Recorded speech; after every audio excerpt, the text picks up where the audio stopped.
So what exactly causes inflation? There are three factors that we can focus in on. Number one, we focus in on demand factors such as consumer confidence, income, and wealth. So we focus in on the demand side of the market. So people like you and I.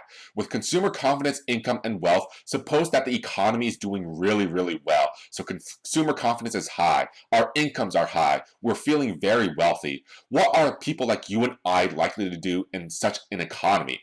We're very likely to go ahead and spend a lot of our money. Since confidence is high, we're feeling really great about where the economy is heading. Our incomes are high. We feel very wealthy. So we go to all the stores around wherever we live and we go on a shopping spree and we just spend, spend, spend.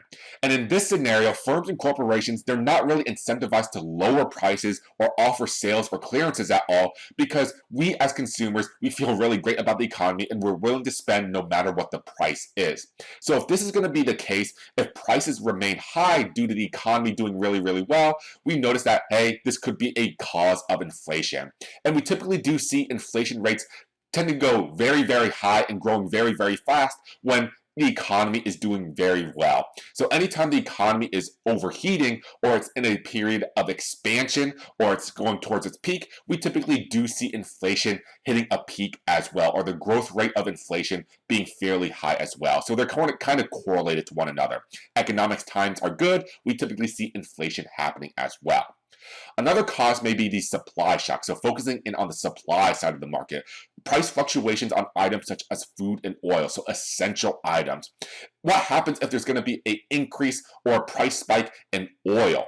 That tells us that essentially every other single good and service, their prices are going to increase as well because oil is used in the production of nearly every single good nowadays.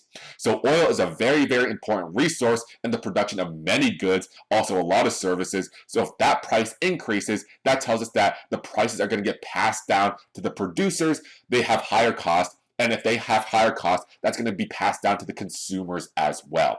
So supply shocks, this is something that we had in the 70s and 80s with the price of oil increasing there. And that was a supply shock that caused inflation during that time period. Finally, number three, government policy. The government has the unique ability to borrow and print money. So if the government continues to run a deficit year after year after year, it's going to have to finance that deficit somehow. And one way to do that is to borrow money, or another way to do that is to go ahead and print money. So the Federal Reserve, the central bank of the United States, has the power to print money. And when we print money year after year after year, it sort of devalues our money, and that can be a major cause of inflation. So we'll get a little bit closer look at the government policy when we hit those chapters later on in the semester, but do note that the government themselves, they keep on spending money year after year after year, running deficits year after year after year, and they print money in order to get us to sort of finance these deficits. It can go ahead and be a cause of inflation. A common saying in this particular moment, or in this particular sort of point right here, is that it's too much money chases too few goods. So if we're increasing the money supply, but we're not actually producing any real goods or real services, that's going to cause a devaluation of our money, and that's not going to be a very good thing because that's just going to go ahead and increase the prices of all these goods and services.